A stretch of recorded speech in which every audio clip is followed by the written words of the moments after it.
So in the 18th century, one of this nation's founding fathers, Benjamin Franklin, famously said that there are two things that are certainties in life, two things that everyone encounters no matter what. You guys know what they are?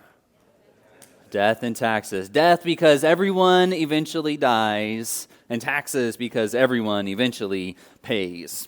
But after reading the Exodus story again over the course of this summer, I started thinking that we could probably add a few more things to Benjamin Franklin's list of certainties that everyone eventually experiences. I think we can add things like adversity and obstacles, times of testing to that list. Times where we're faced with these stressful situations where we honestly don't know how we're going to get through it.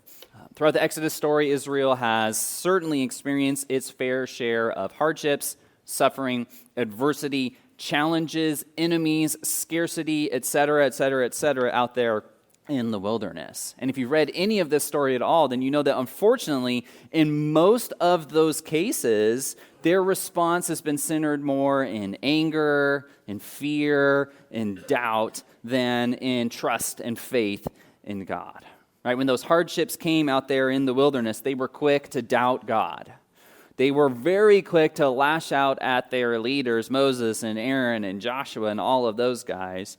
And they were really quick to choose their way over God's way. It feels a little bit like they were willing to go along with God's plan as long as everything was going perfectly. But the moment that there was any sacrifice that was necessary, any trust, any hardship, any difficulties at all, there goes their faith, and now they're turning against their leaders and plotting their return back to Egypt.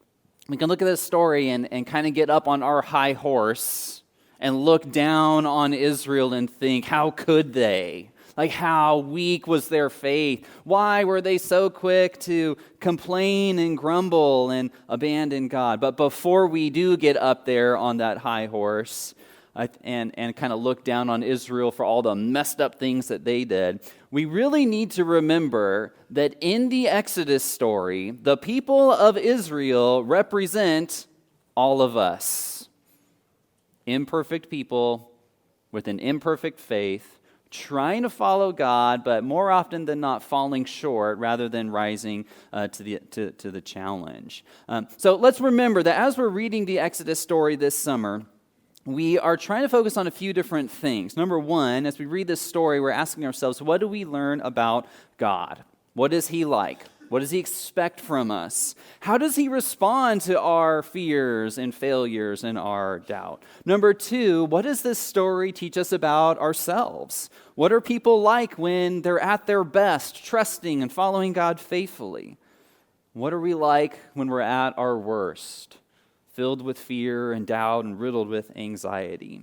How does this whole journey from slavery in Egypt to freedom in the Promised Land ultimately point us ahead to Jesus and the salvation that we have through Christ? And number four, how is God calling us to take action because of this story through these different scenes in the wilderness? In other words, as we read Exodus, we are intentionally engaging the Exodus story with a Christ-centered, theological, introspective, action-oriented perspective in which we allow God to reveal more of His character to us, to teach us about the condition of our hearts so that we will passionately seek Christ and attempt to do His will, to strive to do His will. In other words, we're reading the Exodus story as a call to discipleship, not just a lesson in ancient history. But part of the process of reading Exodus with our discipleship in mind is recognizing that Israel's greatest moments and victories out there in the wilderness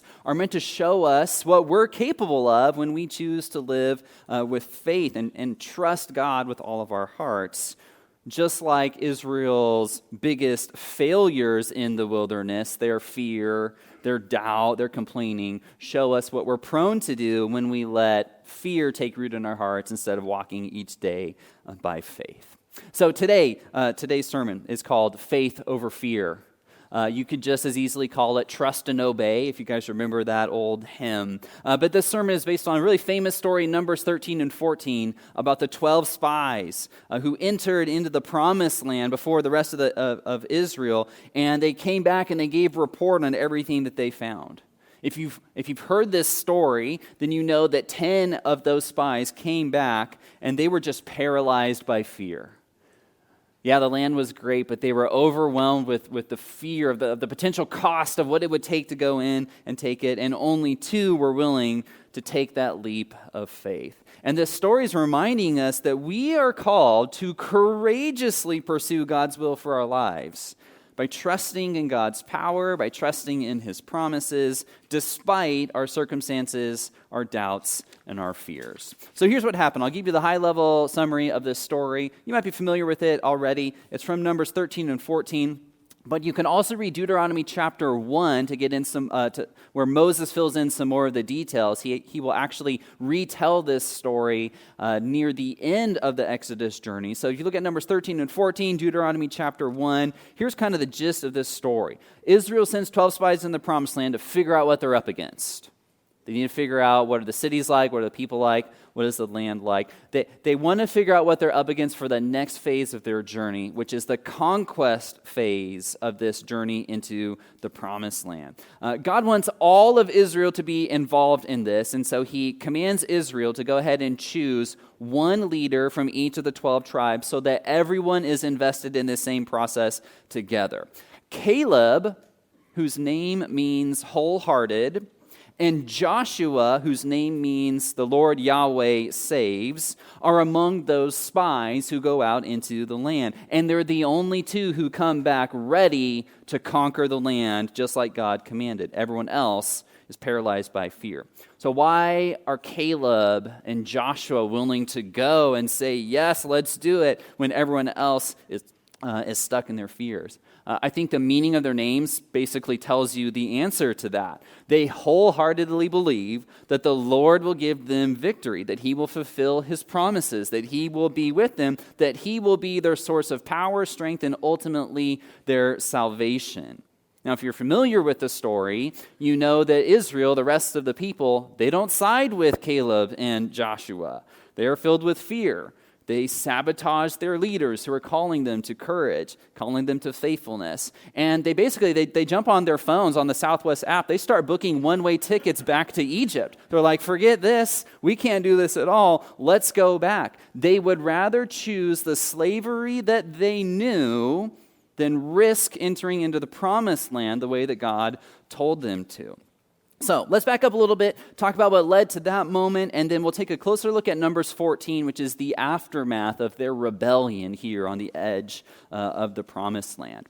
If you were here last week, I mentioned that before Israel could leave Mount Sinai, where they received the law and committed to the covenant, God needed to institute some sort of way for Israel to make atonement for their sins. So He commanded them to construct a tabernacle in the wilderness, a portable temple, so to speak, where there would be an altar and a place to make atonement like that. After they constructed the tabernacle, the glory and presence of the Lord came and filled it. And from that point, there was like this cloud that settled over it, symbolizing God is now dwelling in the tabernacle, but more importantly, God is now dwelling among His people. Once that happened, they built the tabernacle, God's presence was visibly there among the people. Then God commanded them to leave Mount Sinai, get up, and start going. He commands them to go enter the promised land, conquer it, settle it, just like He had been promising and talking about for literally hundreds of years before it ever happened. In Deuteronomy chapter 1, He says, not only are you commanded to go, but He gives them this promise of victory. He says, I have given you this land. That's a direct quote. I have given you this land. He says, just like I swore I would to your ancestors, Abraham, Isaac, Jacob, in the book of Genesis. God tells them to go, and then He gives them this promise, and He talks about giving them the land like it's a done deal.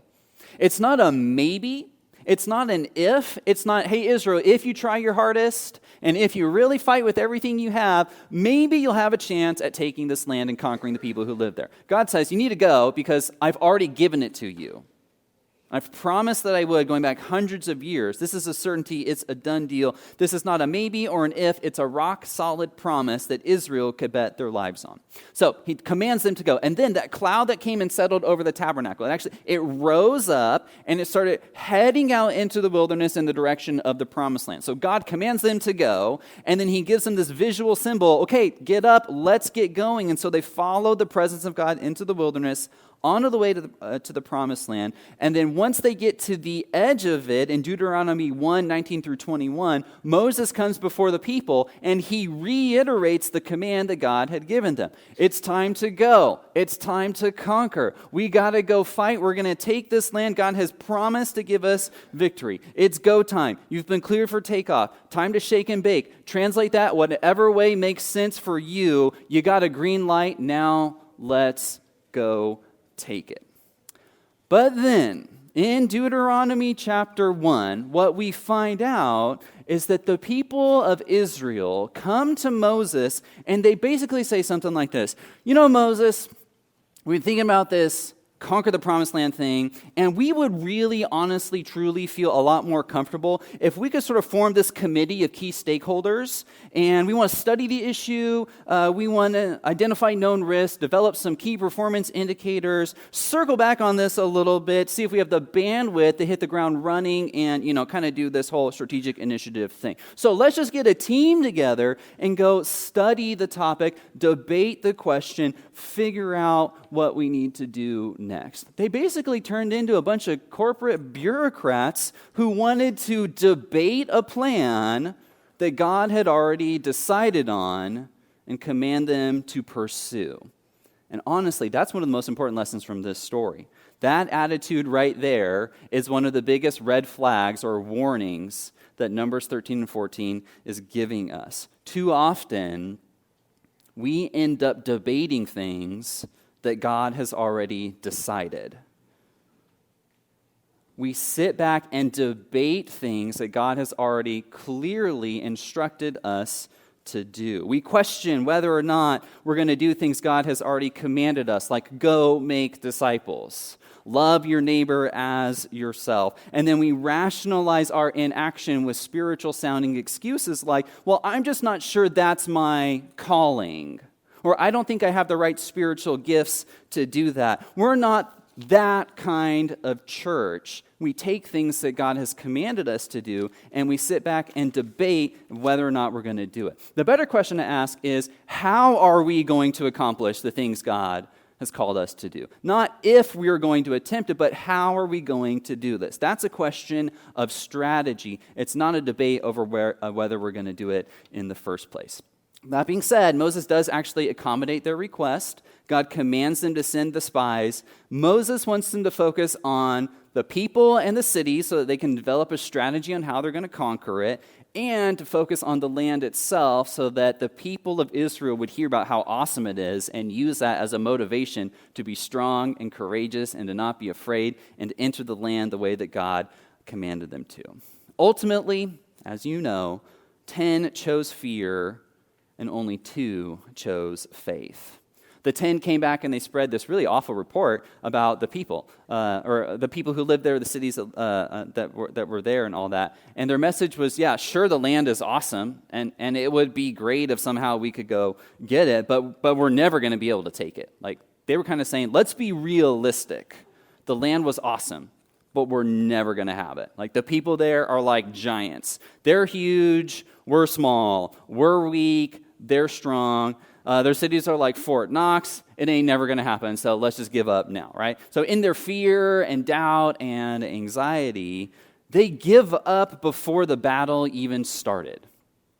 It's this rare moment where they preemptively surrender and they start writing their own obituaries because they're thinking, if we even attempt this, we're dead. It's a suicide mission. And so they preemptively surrender. And then they get mad at God for leading them out here to fail when they haven't even had the courage to try entering the land to fight to begin with. They're the ones who are refusing here. And so the whole community gets discouraged, they're downcast, and they start making plans to go back. So let's read what happens next. Numbers chapter 14, 1 through 12. Let's read about the aftermath of this report, how God responds, and we'll start paying attention to some of the discipleship lessons that we get from this story. So Numbers 14, starting in verse 1.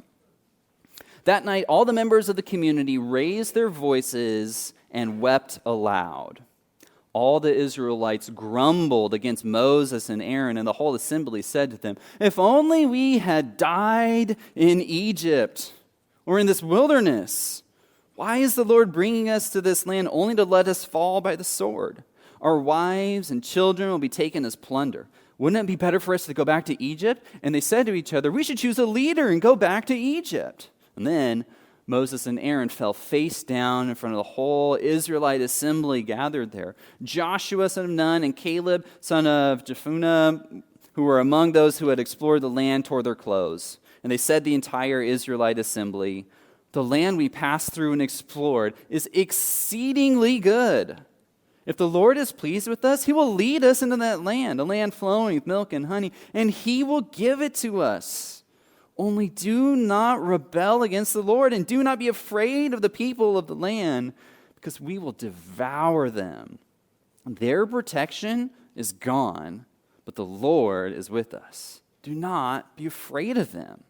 That's a really encouraging, inspiring, awesome halftime speech that the coaches are trying to give to their players. They're trying to rally the troops and motivate them. And honestly, it's theologically sound. It's right on point. It aligns with the plans and promises God has made. They are 100% correct to call the people to courage and to faithfulness and to try and motivate them to go do what's right. Unfortunately, the people were having none of it. Verse 10. But the whole assembly talked about stoning them, killing them. And then the glory of the Lord appeared at the tent of meeting to all the Israelites. God's like, all right, time to get real. God's coming down. He's about to have a talk with his children in Israel. The Lord said to Moses, "How long will these people treat me with contempt? How long will they refuse to believe in me, in spite of all the signs I have performed among them? I will strike them down with a plague and destroy them, but I will make you, Moses, into a nation greater and stronger than they." In other words, God is saying, all right, I've given them lots of chances. They've seen all my miracles. They're still treating me with contempt or disgust, and they are refusing to believe in me. And so God says, all right, let's start with the leaders who are being faithful and courageous and bold. We'll start a new nation out of you, and then those are the people that I'm going to use to go and continue my plan to rescue and redeem the world. And the shocking thing is, Moses, for the second time in his life, stands up in front of God to defend and go to bat for the Israelite community who had sinned. See, he goes before God and he reminds God of the character traits that God revealed to him when God appeared to Moses on Mount Sinai, right after Israelite built the golden calf, that idol, and started worshiping it. God appeared to Moses and said, the Lord, the gracious and compassionate God, slow to anger, abounding in love and faithfulness. Moses comes before God and he intercedes on behalf of the Israelites who are stuck in fear and doubt and worry, and he asks God to forgive them. Moses isn't the guilty one here, but he comes before God and he begs for the forgiveness of the people. And essentially, the verdict that God gave involved both justice and mercy. He does hold the guilty Israelites accountable. That first generation, he actually says, you've seen enough, you've known enough, you've been through enough, you should have known better. And so because of your rebellion, you're not going to enter the land. You're so convinced you're never going to have it, and that's actually going to be true. You're going to wander out here for the next 40 years. So there is justice for those who are guilty, and yet there's mercy for that second generation because it's the children of those doubting Israelites who will get to enter into the land. The younger generation will inherit what the older generation was too afraid to go out and take. Now, the really, really dumb thing that Israel did next was say, okay, God, just kidding. We're ready to obey now. Please don't do that to us. We're ready to go fight. So they start picking up all their weapons, all their armor. And God says, don't go anymore. The moment's over. I'm not going with you. I'm not going to bless you. Moses says, please don't go. This is a really bad idea. And the people of Israel, in their presumption, in their arrogance, they go up and they try and fight the battle anyway, without God's blessing, without his presence, without their leaders. And because of that, they're easily defeated. So Israel loses this battle because now they're trying to fight in their own strength against the will of God, and they end up wandering in the wilderness for the next 40 years. 2 were willing to go and fight, 10 were not, and they persuaded Israel to join them, and we see the consequence that they experienced because of their lack of trust and their lack of faithfulness. So what lessons can we take away from a story like this? What lessons can we apply to our lives as disciples of Jesus? I'd say that there's 3 themes in this story that are worth focusing on. Number 1, God has a redemptive purpose for the blessings that he gives us. There's a missional, redemptive, God-centered purpose to the things that he gives us. Number 2, God's expectations increase the longer that we follow him, so that if you are a long-time disciple of Jesus, God expects more out of you compared to someone who's just beginning their journey of faith. And number 3, all of us, no matter where we are at on our personal journey of faith, all of us need to be striving to choose faith over fear. So let's start with that first one, this idea that God has a redemptive or missional or kingdom-oriented purpose for all of the blessings that he gives us. So the question I want to start with is why would God get so upset with Israel for turning down the opportunity to receive the promised land, to enter into the promised land? Like, if this is just a gift that God was thinking, man, I just want to do something cool for my people Israel. I just want to do a little something to kind of brighten their day, bless their lives, a little random act of kindness. I'm going to give them the promised land. If that's all it was, like he just wanted to do something nice for them, then Israel kind of has the right to say, actually, thanks, but no thanks. I'm not that interested in it right now, right? If it was just like a gift for them, maybe we would expect God to say, all right, your loss, and then he's going to give it to someone else. The reason God got so upset with Israel for turning down the promised land, for not going in it, was that the promised land was never just about God giving Israel a place to live. From the very beginning, the Promised Land was always about recruiting Israel into God's mission to rescue and redeem the world in the aftermath of Adam and Eve's sin. So it wasn't just about giving Israel a place to live. It was about recruiting them to join God in his plan to rescue and save and bless the world. So you can go back to Genesis chapter 12 when God first gave this promise to Abraham. He said, I'm going to make you a nation. Your descendants are going to be as numerous as stars, sand, all of that stuff. And I'm going to give you this land so that one day you will be a blessing to all the peoples in the world. In other words, the gift of the land went hand in hand with this promise that Abraham and his descendants would be a worldwide blessing. In Genesis 26, God reiterates this promise to Abraham's son Isaac. And listen to what he says, and listen to the way that he ties the land with Israel's purpose or their mission in the world. He says to Isaac, "For to you and to your descendants I will give all these lands and will confirm the oath I swore to your father Abraham. I will make your descendants as numerous as the stars in the sky, and will give them all these lands. And through your offspring, all nations on earth will be blessed." See, all of these promises go together. You're going to have many descendants. You're going to be a great nation. You're going to have a land, and you're going to bless everyone in the world. See, the land was not just supposed to be a home. It was supposed to be a home base that Israel was going to operate out of, to follow the law, to point people to God, to demonstrate the wisdom of the covenant laws that God had given them. And ultimately, this was supposed to be their home base so that one day they could bring the Savior, Jesus, into the world. That's why in Deuteronomy 4, 5-8, Moses commands Israel to enter the land and carefully obey everything God commanded them to do so that the other nations would see the wisdom of their way of life and give glory and honor to God.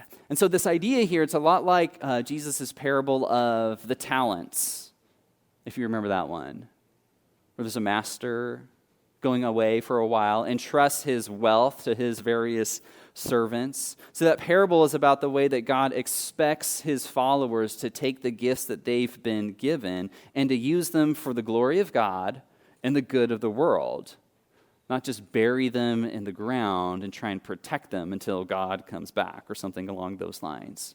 So going back to Israel, by rejecting the land, Israel wasn't just politely declining the thoughtful gift that God was trying to offer them. They were rejecting their primary redemptive purpose in the world by refusing to participate in the mission of God. So it wasn't just that God was annoyed that Israel didn't want the gift. It was that they were refusing to participate in the mission or the purpose that he had given them. And you know what, church? God has given us a mission.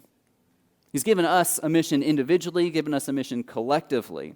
He's also given us a home base to operate out of. He's given us time and energy and financial resources to utilize, and an incredible mix of people with different skills, spiritual gifts, perspectives, areas of expertise. And the question is, are we using all of these gifts for the glory of God and the good of the world? Or are we burying them in the ground and missing the opportunity to join God in the mission that he has given us? And that leads into the second theme, which is that God expects a lot more out of mature Christians who've been following him for a little while than he does out of brand new Christians who are just starting out in their faith. We see that the longer Israel has been on this journey, the higher God's expectations are for them, right? At this point in Numbers, it's a year after Mount Sinai. They've seen all kinds of crazy miracles in the desert, all the ways that God has shown up for them. And at this point, we really see that God expects a lot more faithfulness and trust and obedience out of them now because of everything that they've been through than he did when they were first starting out. I mean, and I'll just point out that Israel has been crying out, complaining, or flat out rebelling for most of this journey. Early on, even before the Red Sea, especially before Sinai, where they received the law and committed to the covenant, early on when Israel was complaining, God would respond with total patience and with grace. He didn't chastise them. He recognized they were just starting out, so of course their faith is going to be really weak. It's just barely starting. It's still maturing. But later on, after Mount Sinai, when he teaches them exactly what they're supposed to do and not do. Later on, after they verbally commit to the covenant and say, we are going to do everything God has said, after that point, his standards are a lot higher because they've made specific commitments. And when they start rebelling with things like the golden calf or complaining about all their hardships in the wilderness, when they look at those enemies in the promised land and say, forget it, we're dead, let's go back, because of everything that they've witnessed so far and the fact that they still don't trust God, God responds with a lot more anger, with a lot more justice, with a lot more consequences, because the longer that Israel's been following God, his expectations get higher for them. And I think the thing that really changes the dynamic is the fact that they did build that tabernacle where God's presence dwelled. And so after that point, with God is now there among his people, dwelling with them, his expectations are even higher than ever. He's blessed them, he's provided for them, he's proven he's worthy of their trust, and so he expects them to respond accordingly. Jesus talks about this principle in Luke 12, 47 through 48, when he says, a servant who knows what the master wants but isn't prepared and doesn't carry out those instructions will be severely punished. But someone who does not know and then does something wrong will only be punished lightly. When someone has been given much will be required in return. And when someone has been entrusted with much, even more will be required. So if you've been following Jesus for a while, God expects a lot out of you.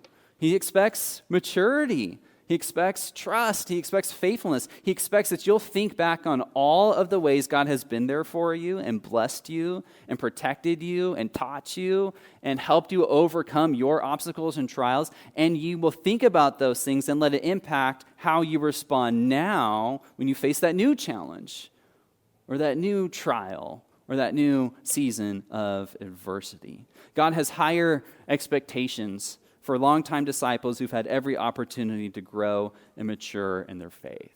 And lastly, the third theme that I see in this story, and this one will be shorter, we see the importance of choosing faith over fear. I mean, that's the obvious point to this story right here. Israel abandoned God largely because they were paralyzed by fear instead of motivated by faith. They gave more weight to their fears and circumstances than they did the promises of God. They trusted a notoriously unreliable source, their own human hearts, their emotions. Instead of clinging to the promises of God, they went with what their gut was telling them in the moment. They turned God's command into an optional assignment, something to be debated. They shifted the conversation in a really subtle but destructive way, because they shifted the conversation from how are we going to conquer the land effectively to are we even going to attempt it? They shifted the conversation from how to if. And they sabotaged their leaders who tried to call them to faithfulness. Ultimately, their approach was very self-centered. It's my decision whether or not I'm going to enter the land. I'm going to do it on my schedule, not God's. I'm going to rely on my abilities, not his power. And ultimately, the land is for my benefit, so I get to decide if I want it or not. But only two, Joshua and Caleb, were willing to see things differently, to lead with courage, to stand up and fight. And Joshua is the one who ended up leading that second generation of Israel into the promised land. So here's where we started. We're called to courageously pursue God's will for our lives by trusting in God's power and promises despite our circumstances, doubts, and fears. And God does have an important mission for this church, for your family, for you as an individual disciple of Jesus. As a church, we believe that the church exists to develop lifelong disciples of Jesus who glorify God, love others, and make more disciples. The question cannot be, are we going to be a disciple-making church? The question has to be, how are we going to become a disciple-making church? It's not a question of if this is what we are supposed to do. It's a question of how are we going to be faithful to the mission God has given us. We have identified some specific ways that individual disciples can do that by striving to be a diverse church family in which each individual commits to growing with God, connecting in community, and living like Jesus through the power of the Holy Spirit. Those are three of the most important areas or spheres of our discipleship, three of the ways that we can grow our spiritual muscles and become more like Jesus on our journey of faith. So I hope that you will join us in that mission of becoming a disciple-making church, a welcoming church, a church where families can raise their kids in faith. And I hope that you will be thinking about what your next step is in becoming a lifelong disciple of Jesus. If you know what that step is, I want to encourage you to come talk and pray with one of our shepherds during this next song. Share about what you feel God calling you to do. Or you're also welcome to come and talk about the obstacles, trials, and testing that you're going through right now so that you can receive the support and encouragement that you need. Let's go ahead and stand and sing.